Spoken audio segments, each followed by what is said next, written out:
Ranchers saved a native baby from the river. Then the tribe built him a new house. Chapter 1: The Raging Waters. The Arkansas River had not run this high in 15 years. Swollen by the unexpected summer rains that had swept across Oklahoma territory with the fury of nature unleashed. What had been a manageable waterway just days before was now a torrential beast, carrying trees, debris, and the dreams of farmers whose crops lay drowned beneath the muddy waters. The year was 1891, and Theodore "Teddy" Hancock had seen enough floods in his 62 years to know that this one was different. Bigger, angrier, and more destructive than anything the territory had experienced in recent memory. Teddy's ranch sat on higher ground above the river bend, a modest spread that he had carved from the prairie through 40 years of backbreaking labor and stubborn determination. His cattle were safe on the elevated pastures, and his modest cabin had weathered worse storms. But something about the violence of the current water made him uneasy. The sound was wrong, not the usual rush and gurgle of high water, but a deep, continuous roar that spoke of power barely contained and destruction flowing downstream toward communities that might not be prepared for what was coming. He was checking the fence line that bordered his property when he first heard it, a sound that didn't belong among the chaos of rushing water and breaking timber. At first, he thought it might be a wounded animal caught in the flood, but as he moved closer to the riverbank, the sound resolved into something that made his blood run cold. The unmistakable cry of a human infant, somehow surviving in the midst of the raging torrent. Teddy scrambled down the muddy bank, his boots slipping on the treacherous ground as he tried to locate the source of the crying. What he saw defied belief. A traditional Apache cradle board floating among the debris, somehow staying upright despite the violence of the current. Inside the beautifully crafted basket, a baby perhaps 6 months old was crying with the full-voiced desperation of someone too young to understand their peril, but old enough to know they needed help. The cradle board was a work of art, woven from willow branches and decorated with traditional beadwork that spoke of loving hands and deep cultural knowledge. Someone had taken great care in its construction, waterproofing it with pine pitch and securing the baby with soft doeskin strips that had somehow kept the child safely enclosed despite the turbulent journey downstream. But the basket was taking on water, and Teddy could see that it wouldn't stay afloat much longer. Without a moment's hesitation, Teddy plunged into the raging river, his heavy boots and woolen clothes immediately becoming waterlogged anchors that pulled him deeper into the current.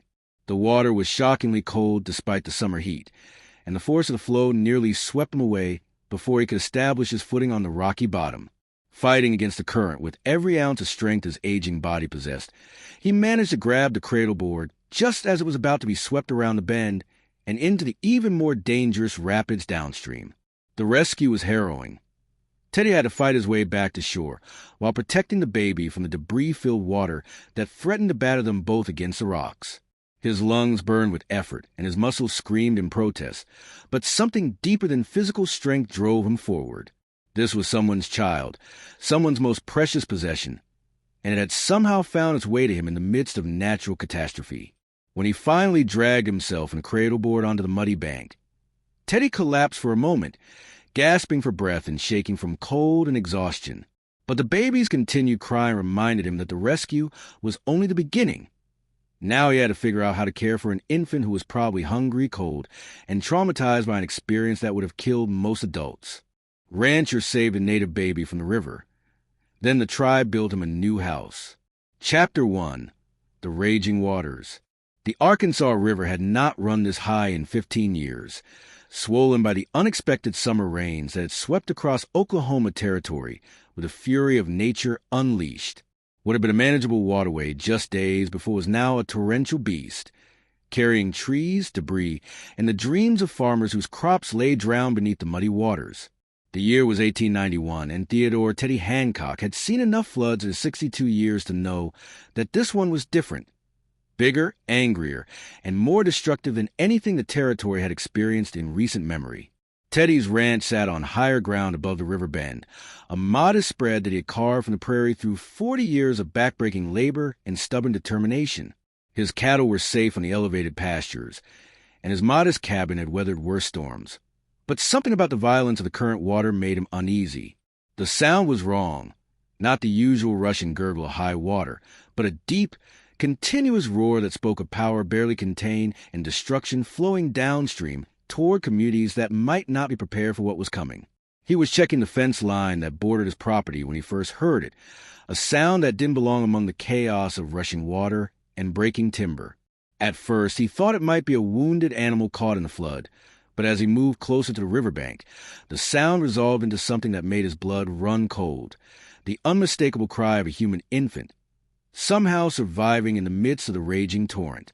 Teddy scrambled down the muddy bank, his boots slipping on the treacherous ground as he tried to locate the source of the crying.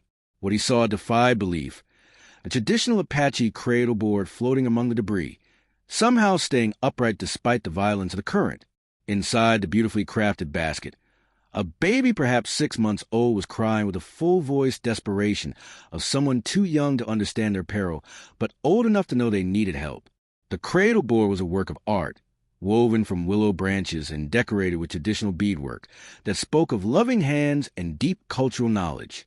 Someone had taken great care in its construction, waterproofing it with pine pitch and securing the baby with soft doeskin strips that had somehow kept the child safely enclosed despite the turbulent journey downstream. But the basket was taking on water, and Teddy could see that it wouldn't stay afloat much longer. Without a moment's hesitation, Teddy plunged into the raging river, his heavy boots and woolen clothes immediately becoming waterlogged anchors that pulled him deeper into the current. The water was shockingly cold despite the summer heat, and the force of the flow nearly swept him away before he could establish his footing on the rocky bottom. Fighting against the current with every ounce of strength his aging body possessed, he managed to grab the cradle board just as it was about to be swept around the bend and into the even more dangerous rapids downstream. The rescue was harrowing.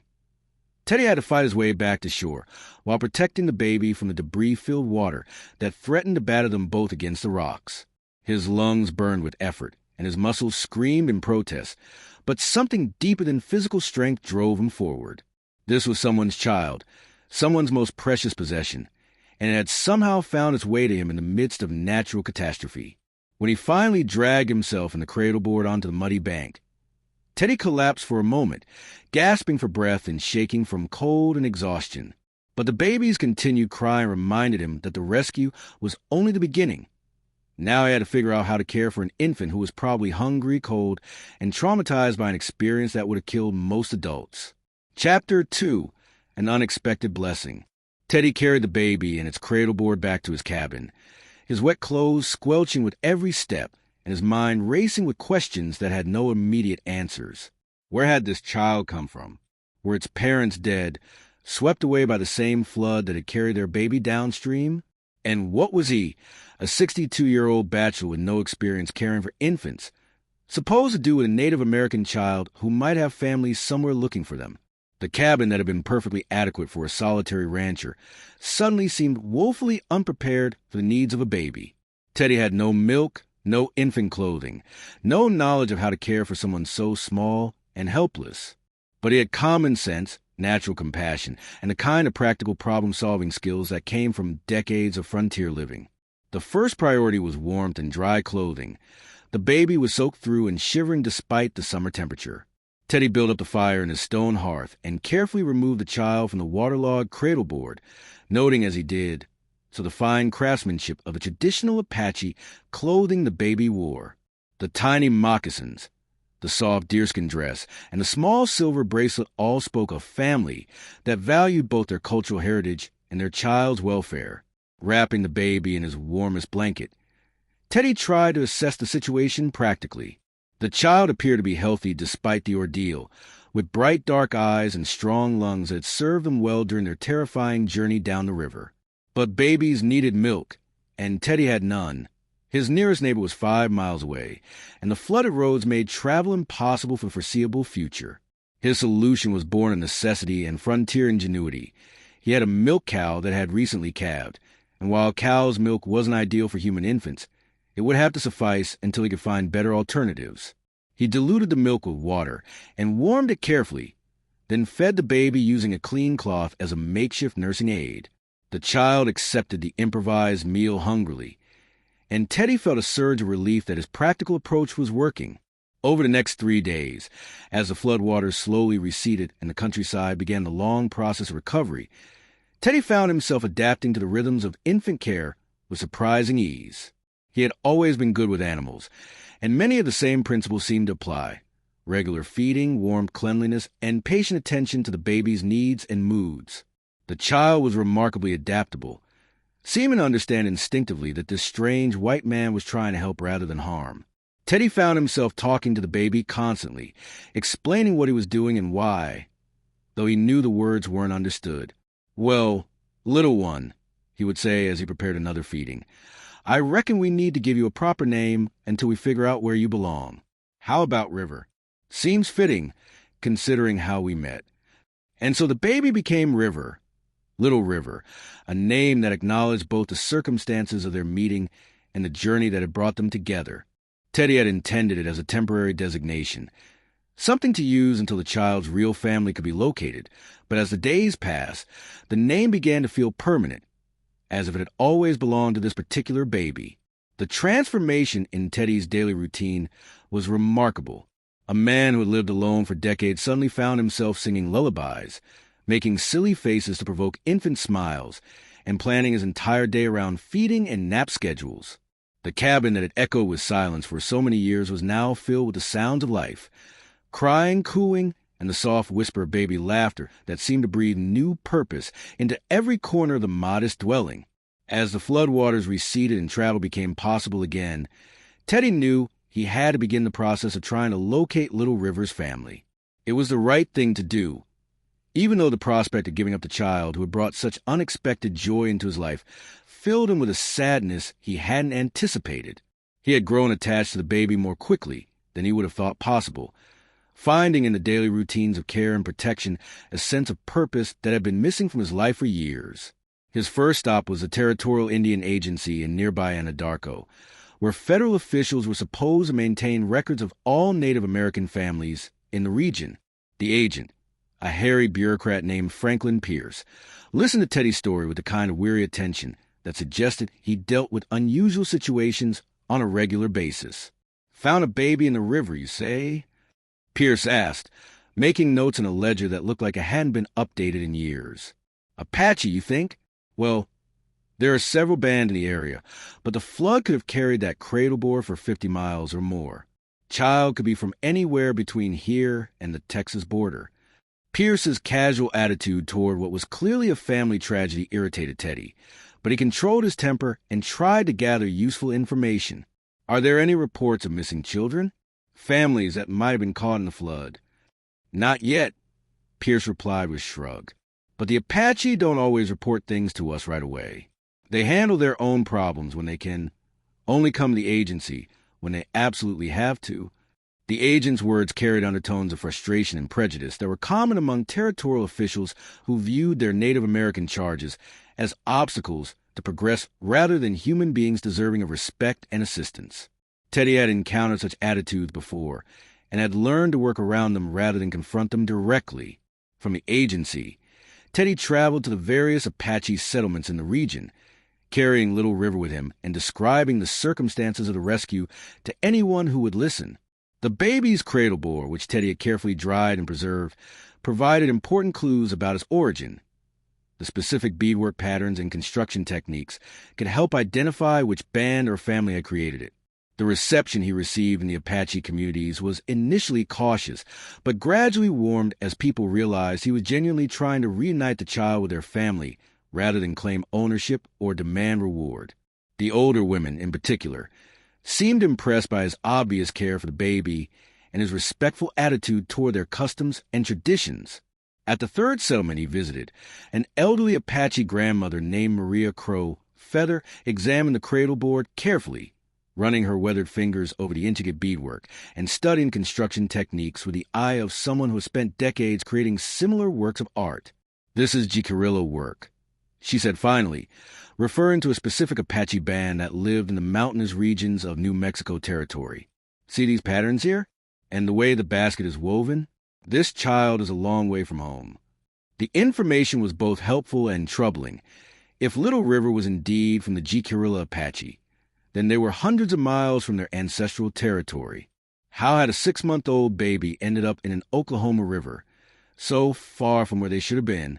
Maria's assessment opened new possibilities and questions, but also suggested that finding the child's family might be more complicated than Teddy had originally hoped. There were Jicarilla families traveling through this area about a month ago, Maria continued thoughtfully, coming back from a trading expedition to the eastern markets. They would have been carrying everything they owned, including their children. The implication was clear. If the family had been caught in the flood, Little River might be the sole survivor of a tragedy that claimed parents, siblings, and extended family members. The thought filled Teddy with a mixture of sorrow for the lives lost and protective determination to ensure that this child, at least, would survive and thrive. As weeks passed without any word of Little River's family, Teddy found himself settling into the role of father with increasing comfort and joy. The baby was thriving under his care, growing stronger and more responsive with each passing day. Little River had begun to smile regularly, reaching for Teddy's weathered face with tiny hands that seemed to recognize the man who had saved them from the raging waters. The transformation in both their lives was remarkable. Teddy discovered reserves of patience, gentleness, and nurturing instinct that he had never known he possessed, while Little River demonstrated the resilience and adaptability that would serve them well in a world that offered few guarantees of safety or security. The cabin underwent a gradual transformation as Teddy adapted his living space to accommodate his new responsibilities. He built a proper cradle from oak planks, carving traditional Apache symbols into the headboard as a way of honoring the child's heritage. The kitchen was reorganized to facilitate the preparation of infant meals, and every dangerous or breakable object was moved to higher shelves where curious baby hands couldn't reach them. Most importantly, Teddy began to plan for a future that included Little River as a permanent part of his family. He consulted with territorial lawyers about the process of formal adoption, investigated educational opportunities that would be available when the child was older, and even began setting aside money for expenses that were years in the future but seemed important to consider. The legal complexities were daunting. Adopting a Native American child as a white guardian involved federal regulations, tribal permissions, and bureaucratic procedures that could take years to complete. But Teddy was determined to do everything properly and legally, ensuring that Little River would have the security and protection that official recognition could provide. The emotional bond between them deepened with each shared experience. Teddy found himself looking forward to the baby's first real word, first steps, and all the milestones that mark a child's development. He began to tell Little River stories about the land they lived on, the animals that shared their space, and the history of Oklahoma territory that would someday be part of the child heritage. During quiet evenings by the fireplace, Teddy would rock Little River to sleep, while planning improvements to the ranch that would make it a better place for a child to grow up. He dreamed of teaching the boy or girl to ride horses, to care for cattle, and to appreciate the vast beauty of the Oklahoma prairie that stretched endlessly in all directions. But he also recognized the importance of ensuring that Little River would understand and appreciate their Apache heritage, and he began to educate himself about tribal customs, languages, and traditions that he would need to pass on. The challenge of being a white father to a Native American child in 1891 Oklahoma was not lost on Teddy. He understood that Little River would face prejudice and challenges that he himself had never experienced, and he was determined to prepare the child for those realities while also fighting against them whenever possible. It was a responsibility that went far beyond simple childcare. It was a commitment to raising someone who could navigate successfully between two cultures while maintaining pride in both their adoptive family and their biological heritage. 3 months after the rescue, Teddy received news that would test his commitment to doing what was best for Little River regardless of his own desires. A territorial marshal arrived at his ranch with information about a group of Jicarilla Apache who had been searching for survivors of the flood that had claimed several families from their band. Among the missing was a baby girl named Morning Star, whose description and approximate age matched Little River exactly. The marshal who brought the news was a decent man named Robert Crawford, who had worked with various Native American tribes throughout his career and understood the delicate nature of the situation. He explained that a Jicarilla Apache war chief named Joseph 3 Eagles had been traveling through Oklahoma territory, visiting various settlements and asking about flood survivors, particularly a missing baby girl who was a daughter of his deceased brother. 3 Eagles says the child's name is Morning Star, Crawford explained as he accepted Teddy's offer of coffee and a seat on the cabin's front porch. Her parents and older brother were all lost in the flood, along with several other families who were returning from a trading expedition. The baby's cradleboard was specially made by her grandmother, and Three Eagles can describe it in detail. Teddy felt his heart sink as Crawford described the cradleboard, every detail matching exactly the one that had carried Little River to safety. There was no doubt that the baby he had grown to love as his own daughter belonged to Joseph Three Eagles and the Jicarilla Apache people. The right thing to do was obvious, but that didn't make it any easier to contemplate. When will he be here? Teddy asked quietly, looking through the cabin window at Little River, who was sleeping peacefully in the cradle he had built with his own hands. Tomorrow morning, Crawford replied. He's traveling with a small group, his wife, their medicine woman, and a few other family members. They've been searching for 3 months, and this is the first real lead they've had. That night was one of the longest of Teddy's life. He held Little River for hours, memorizing every detail of the child's face and trying to prepare himself for the goodbye that he knew was coming. The baby seemed to sense his distress, fussing more than usual and requiring extra comfort and attention. Teddy found himself making promises that he wasn't sure he could keep, that he would always remember her, that he would pray for her safety and happiness, that somehow their paths would cross again in the future. As dawn approached, Teddy made what he thought would be his final preparations for Little River's departure. He packed the few possessions the baby had accumulated during their time together, some hand-sewn clothes that local women had contributed, a few simple toys that he had carved from wood, and a letter explaining how he had found her and what their months together had meant to him. The cradle board, carefully restored and waterproof, would of course return with its original owner. The sound of approaching horses announced the arrival of Joseph Three Eagles and his family. Teddy stepped onto his porch with Little River in his arms, prepared to face what he expected would be the most difficult conversation of his life.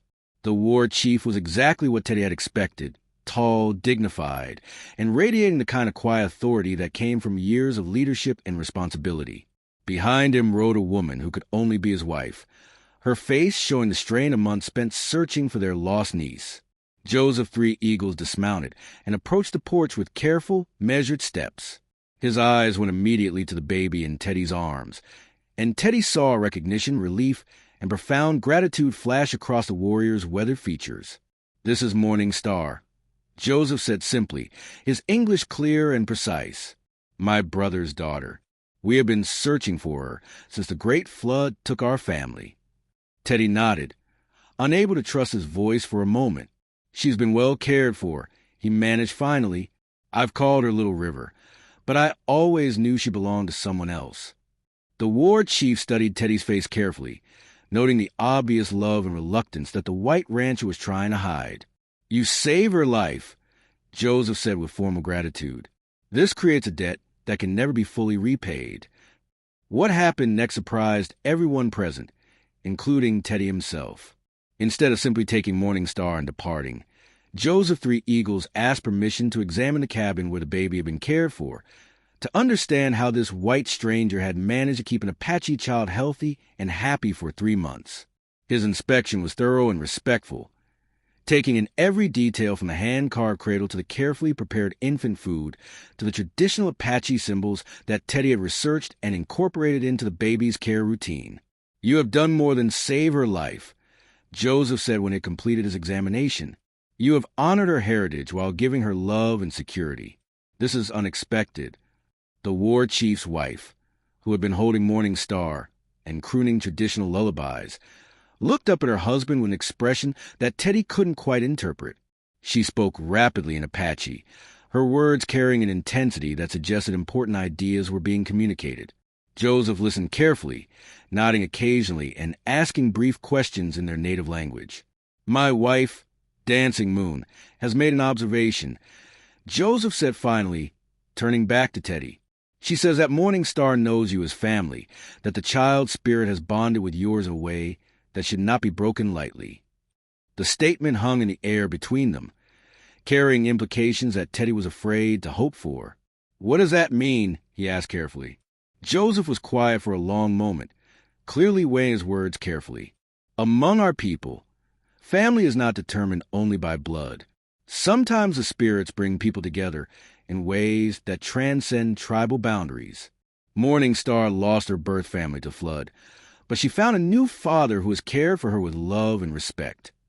The war chief paused, studying Teddy's face intently. Would you be willing to be formally adopted into our tribe? To become Morning Star's father not just in your heart, but according to our laws and customs? The offer was so unexpected that Teddy thought he might have misunderstood. You're asking me to become Apache? I am asking you to become family, Joseph clarified. To accept the responsibilities and honors that come with being Morning Star's father within our community. It would mean learning our ways, participating in our ceremonies, and being accountable to our tribal council for her welfare and education. Teddy looked at the baby in Dancing Moon's arms, noting how contentedly Morning Star had settled into her aunt's embrace, while still reaching occasionally toward a man who had raised her for 3 months. The child seemed to understand instinctively that she belonged to both worlds, and that her happiness depended on maintaining connections to all the people who loved her. What would that involve?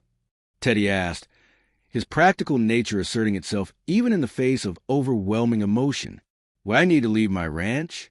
Move to your territory. Joseph shook his head.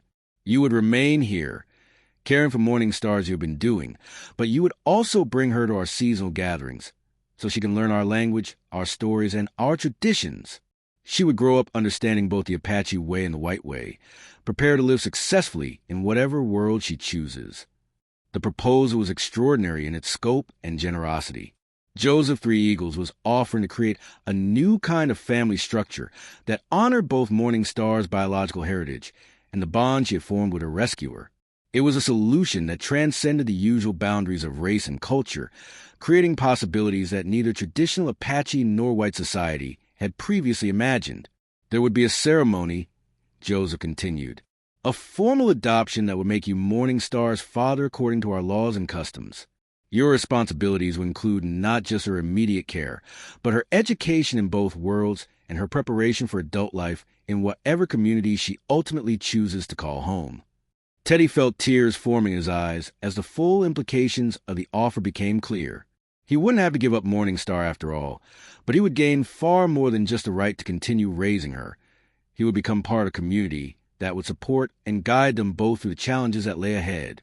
The adoption ceremony took place on a crisp October morning, exactly 1 month after Joseph Three Eagles had first arrived at Teddy's ranch. The location chosen was a high bluff overlooking the Arkansas River, near the spot where Teddy had first heard Morning Star's cries and made the decision that had changed both their lives forever. It was appropriate that the formalization of their relationship should occur close to the place where their journey together had begun. The gathering was larger than Teddy had expected, representing not just Joseph's immediate family, but members of several Apache bands who had traveled significant distances to witness this unprecedented ceremony. The presence of so many tribal leaders and elders spoke to the importance that the Apache community placed on the event. This was not just the adoption of one child, but the creation of a new model for how their people might adapt to the changing realities of life in 1891 America. Teddy had spent a month preparing for this moment, learning basic Apache phrases, studying tribal customs, and working with Joseph to understand the responsibilities he was about to accept. The war chief had been a patient teacher, explaining not just the practical aspects of Apache child rearing, but the spiritual and cultural foundations that would guide Morning Star's education and development. Today you become more than Morning Star's father, Joseph explained as they prepared for the ceremony. You become a bridge between our peoples, someone who can help both communities understand that family and love transcend the boundaries that governments and history have tried to create. The ceremony itself was beautiful in its simplicity and profound in its implications. Teddy stood before the assembled Apache families with Morning Star in his arms, wearing a traditional shirt that Dancing Moon had sewn for him and listening as the tribal elders spoke blessings in their native language. The words were translated for him, but their meaning was clear even without interpretation. This was a moment of welcoming, acceptance, and mutual commitment that would bind all parties together for life. When it came time for Teddy to speak, he chose his words carefully, wanting to convey both his gratitude for the honor being given him and his understanding of the responsibilities he was accepting. "I promise to raise Morning Star with love, respect, and pride in her Apache heritage," he said, his voice carrying clearly across the assembled crowd. "I will teach her to be strong, honest, and compassionate, and I will ensure that she never forgets the brave people who gave her life and the loving family who has now claimed us both." Joseph Three Eagles then performed the traditional Apache adoption ritual, painting symbolic designs on both Teddy's and Morning Star's faces with clay mixed with sacred herbs. The designs represented protection, wisdom, and the joining of different spirits into one family unit. As the ceremony concluded, Teddy felt a profound sense of completion, as if his entire life had been leading to this moment of acceptance and belonging. The celebration that followed the formal ceremony was remarkable for its warmth and inclusivity. Apache families who had initially been skeptical about adopting a white man into their tribe found themselves impressed by Teddy's obvious dedication to Morning Star and his respectful approach to learning their customs. Children who had never seen a white person at a tribal gathering played freely around Teddy's feet, and elders shared stories and wisdom that would help him understand a rich cultural heritage he was now responsible for preserving and passing on. As the sun began to set over the Oklahoma prairie, painting the sky in the brilliant oranges and reds that had become symbolic of home to both Teddy and Morning Star, the new father found himself surrounded by an extended family larger and more supportive than anything he had ever imagined possible. The lonely rancher who had lived in isolation for decades was now part of a community that would provide guidance, assistance, and companionship for the rest of his life. 3 days after the adoption ceremony, Teddy woke to the sound of many voices and the rhythmic pounding of construction work. Looking out his cabin window, he saw an extraordinary sight.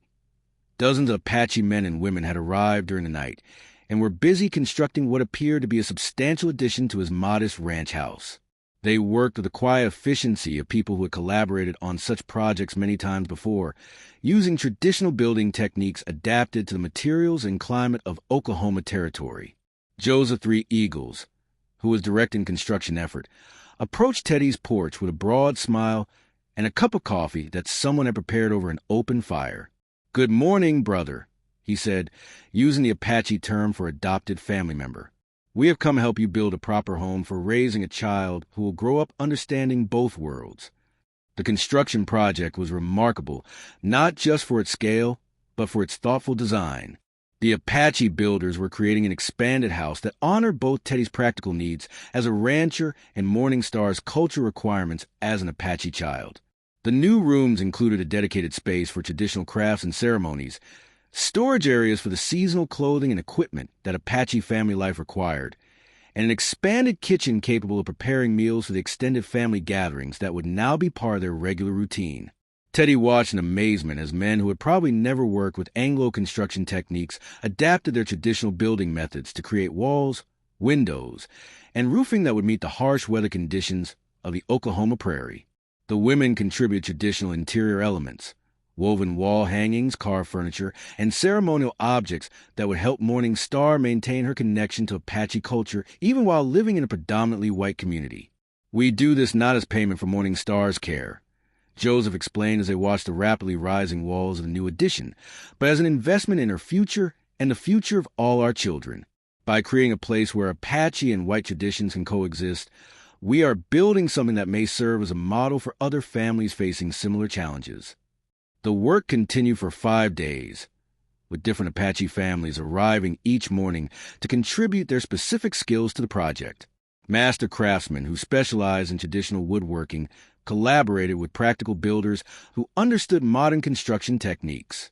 The result was a house that was both beautiful and functional, honoring the best aspect of both cultures, while creating something entirely new and uniquely suited to the unusual family that would live within its walls.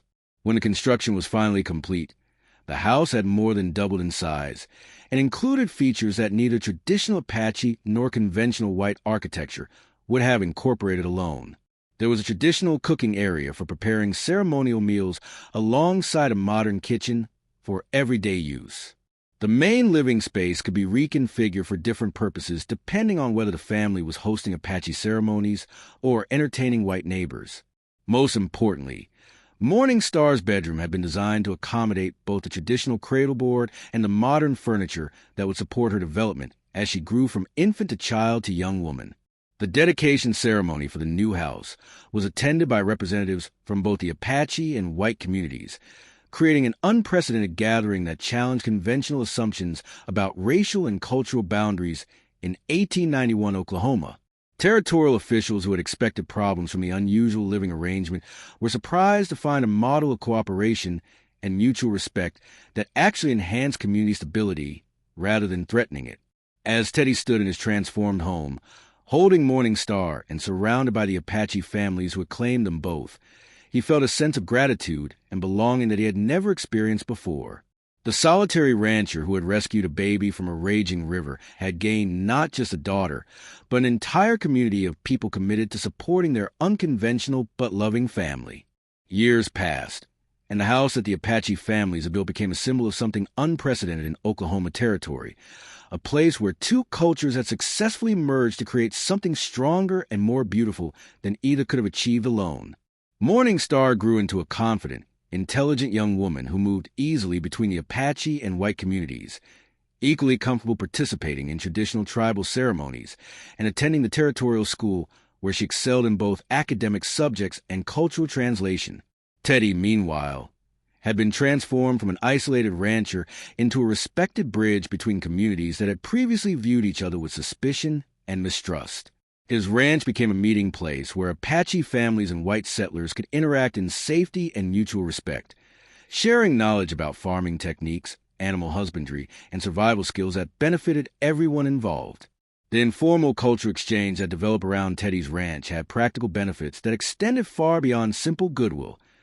Apache knowledge of drought-resistant plants helped white farmers survive difficult growing seasons, while white innovations in toolmaking and construction techniques were eagerly adopted by Apache families, seeking to improve their living conditions. Morning Star served as translator and cultural interpreter for these exchanges, her bilingual abilities and deep understanding of both societies making her invaluable as a facilitator of communication and cooperation. As she reached her teenage years, Morning Star began to articulate a vision for her own future that reflected the unique perspective her unusual upbringing had given her. She spoke of becoming a teacher who could help other mixed families navigate the challenges of preserving cultural identity while adapting to changing social conditions. Her goal was to create educational programs that would allow Native American children to succeed in white society without losing their connection to tribal traditions and values. The success of Teddy and Morning Star's family had not gone unnoticed by territorial and federal officials, who were struggling with the broader challenges of integrating Native American populations into American society. Their ranch had become an unofficial demonstration project, showing that cultural assimilation could be achieved through mutual respect and voluntary cooperation rather than the coercive methods employed by institutions like the Carlisle School. When Morning Star turned 18, she made a decision that surprised no one who knew her well, but shocked many in the broader community. She announced her intention to attend the Territorial Teachers College while simultaneously pursuing traditional Apache spiritual training with the tribal elders. It was an ambitious plan that reflected her determination to master both worlds completely before choosing how to use her knowledge in service of her extended family and community. The farewell ceremony held before Morning Star's departure for college brought together the largest gathering of Apache and white families that Oklahoma Territory had ever seen. People who had been enemies just decades earlier now stood together to celebrate the achievements of a young woman who represented the best possibilities for cooperation and mutual understanding between their communities. Teddy, now in his 70s but still strong and active, watched with pride as Morning Star was blessed by both Apache elders and white community leaders. As he looked around at the faces gathered to honor his adopted daughter, Teddy reflected on the incredible journey that had begun with a baby's cry in a flooded river and had culminated in the creation of a new model for American family life. The house that the Apache families had built still stood as testament to what could be accomplished when people chose cooperation over conflict, understanding over prejudice, and love over fear. The lonely rancher who had jumped into raging waters to save a stranger's child had discovered that sometimes the greatest rescues are mutual. Morning Star had given his life meaning and purpose just as surely as he had given her safety and love. Their story will be told for generations, a reminder that families are created not just by blood or law, but by the willingness to sacrifice for each other and the courage to build bridges across the divisions that history and prejudice had created. The house they shared, built without contracts or debt but with respect and gratitude, stood as a monument to the truth that love recognizes no boundaries of race or culture, and that the most important things in life cannot be purchased or demanded. They can only be freely given and gratefully received.